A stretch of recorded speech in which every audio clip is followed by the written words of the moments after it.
Ladies and gentlemen, the European Union has become a state. It has the symbols of a state. It's got the flag, it's got the anthem. But it's not the only international organisation to have a flag and an anthem, so does FIFA. But more importantly, it's got the powers of a state as well. Its laws are our laws. Its laws overrule our laws. Its laws are supreme. And the laws it makes can only come from the Commission. The Commission has the exclusive right to introduce new laws or propose the repeal of old laws, and it is entirely unelected. The European Court of Justice then determines what we have agreed under the treaties, and on a couple of occasions has interpreted the treaties to mean completely different things from what we believed we had signed up to. So, for example, the Working Time Directive came in under health and safety laws even when we had an opt-out from the social chapter. But the Commission makes laws in big areas and in small areas alike. We have no control over immigration from the European Union. That is decided by the Commission. We have no control over trade agreements. Those have to be made by the Commission. We can't make a free trade agreement with China, with India, with Brazil, or with Russia. It has to be done by the Commission. We have no ability now to make our regulations for the City of London, one of the biggest earners for this country. That is now decided by the Commission. But it makes laws that affect our daily lives as well, in the minutiae of our lives. My own constituency, a rural constituency, the rollout of rural broadband has been delayed because the European Union maintains that that is illegal state aid and needs to give us permission to do it. It's perhaps fortunate they haven't taken the same approach to the country lanes, which are surely just as essential, just as important to a rural community as rural broadband now is. The Chancellor hasn't been able to extend his scheme on reducing duty on fuel in rural areas because, again, that requires the permission of the Commission. In the budget, the British Parliament, the House of Commons, unanimously agreed to abolish the VAT charge on tampons. Could it do this? No.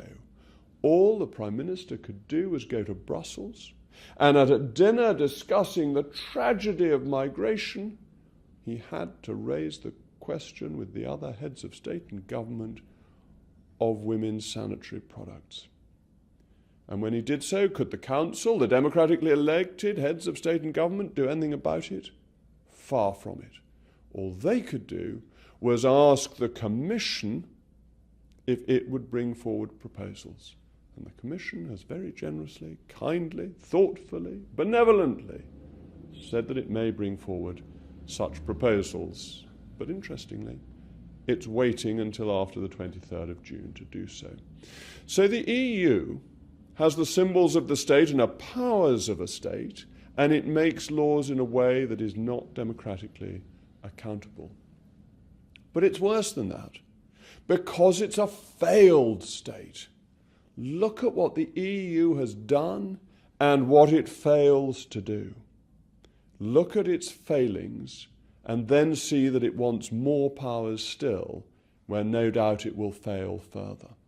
Look at the Common Agricultural Policy. 40% of EU spending goes on the Common Agricultural Policy, but it makes farmers less efficient, it makes consumer prices more expensive, and it hits the poorest farmers in the world by making it hard for them to export their products to us. If you take farmers in my constituency complain about the 3-crop rule and the ban on neonicotinoids and the red tape and the paperwork they have to fill out that makes them less productive farmers. But they're also hit with higher costs. There are tariffs on agricultural chemicals to protect the German chemical industry. And this feeds through to higher prices for food. So it makes the production of food less competitive, and it makes prices for consumers higher. Higher because of these additional costs imposed for no good reason, and higher because tariffs imposed on the rest of the world, sometimes the poorest in the world, who would often find agriculture is the first way of beginning to get on a path to economic growth. But they are denied that right. They are denied that ability because the EU runs a failed common agricultural policy. And it's our money too. So the money our farmers get in the UK has come from the British taxpayer. How much better and more sensible to do it for ourselves. But if the common agricultural policy is bad, the common fisheries policy is probably worse. The destruction it's wrought on fishing communities, the destruction of fishing communities by about half from where they were in 1973 is one of the great tragedies of our membership. And the fishing communities may have been small and they are now smaller, but surely we should have a fellow feeling for our fellow citizens in this country whose livelihoods have been ruined, whose communities have been damaged by a fishing policy that has made the once richest seas in the world empty. We've had trouble with cod being almost endangered, though the stocks have now begun to recover. And with sea bass, it's now illegal to catch a single one. If you go off from Weymouth and charter a boat and you catch a single sea bass, you've committed a criminal offence because of the European Union. What a tragedy the common fisheries policy has been. But then think of the things we're not involved in, but yet are essential to the European project. The euro. The euro is a catastrophe. It has crushed the economies of the southern member states, of Portugal, of Greece, of Italy, of Spain. Youth unemployment in Greece, 47.2%. Similar levels in Spain and in Portugal. Think of the hopes, the ambitions of young people in those countries crushed by an economic scheme that's really there to lead a political project. Look at Italy, 11.4% unemployment, double the rate in the United Kingdom. No economic growth since 2000, crushed by the euro. And the answer, of course, of the European Union, of the Commission, is to have more Europe. So they've done it badly, and therefore they will now do it worse by taking more powers. They will have a fiscal union to go with the monetary union, so there is more centralisation of power, more ignoring of democratic choices. So when the Greeks vote not to have austerity, their vote is ignored in a referendum. But that's part of the course. The European Union always ignores referendums. Let's hope it doesn't ignore ours, but it ignored the French one on the Constitution, the Irish one on Dublin, the Danish one on Maastricht, the Netherlands one also on the Constitution. They just got brushed aside and the project marched on because the answer is always more Europe, even when the project has ostensibly failed. But perhaps even worse than the euro is the tragedy of the migrant crisis. A migrant crisis that has led to over 1 million people coming to the European Union, for which the European Union must take its share of the blame. Mrs. Merkel, a Pied Piper of Berlin, summoning people to come to Germany who then came, taking these incredibly risky journeys where 15 out of every 1,000 who've travelled have died.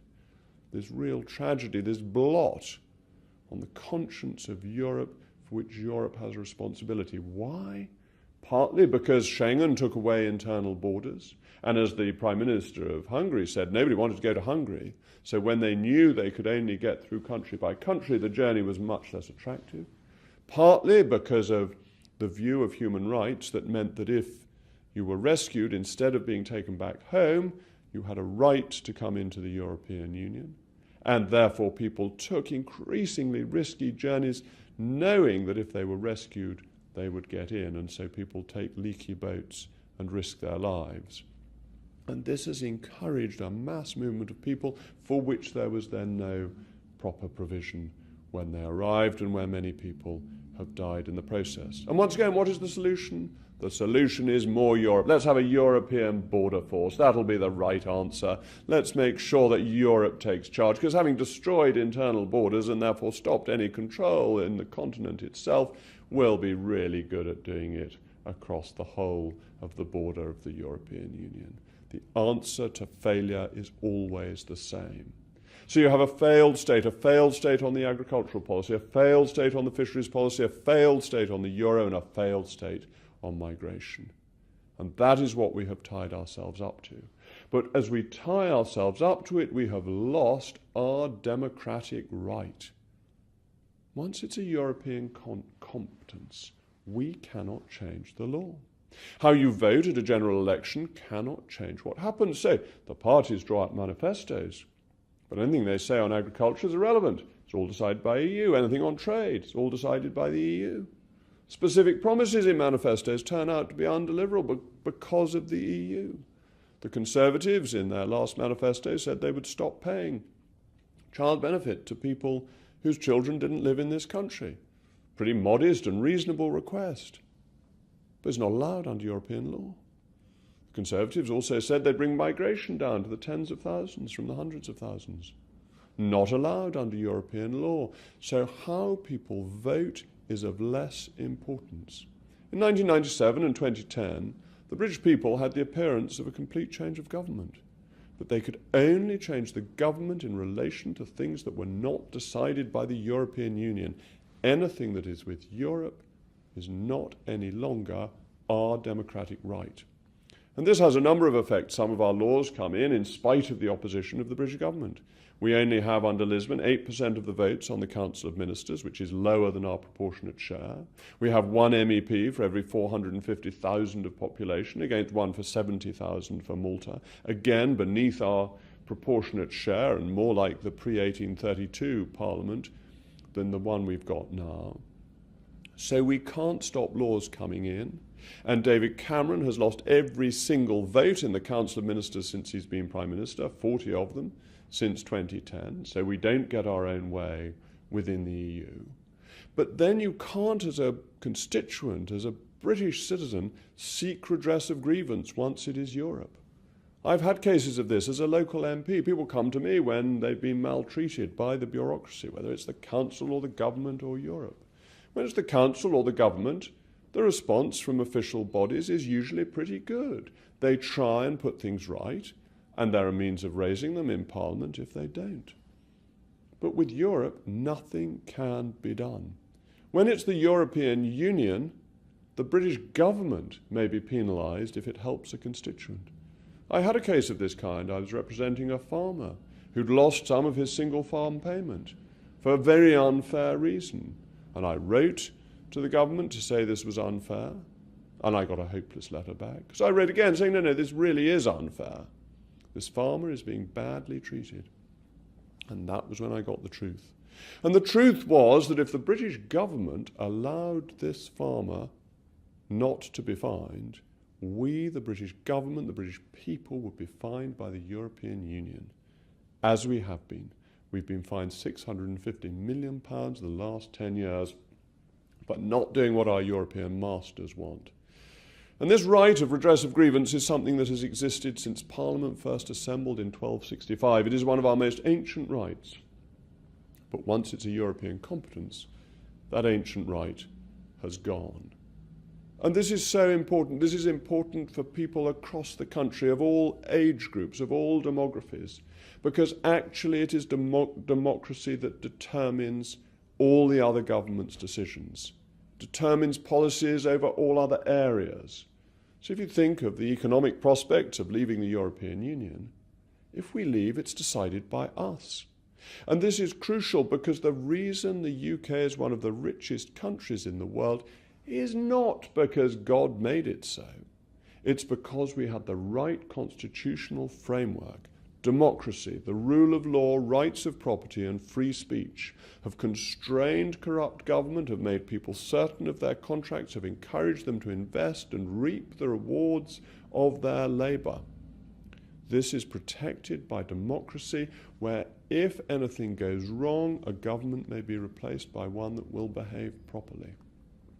It is democracy that has created economic success, not the other way round.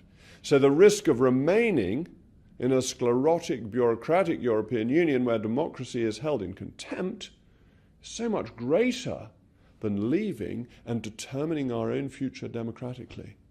Some people will think Jeremy Corbyn has the answers to the economy, that will believe that a collectivist socialist state will make us more prosperous.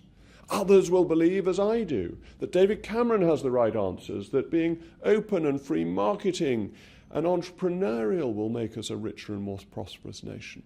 But that is a choice for the British people to make and to unmake. It is not a choice to be made by unelected bureaucrats in Brussels. And that, ladies and gentlemen, leaves us with a clear choice on the 23rd of June.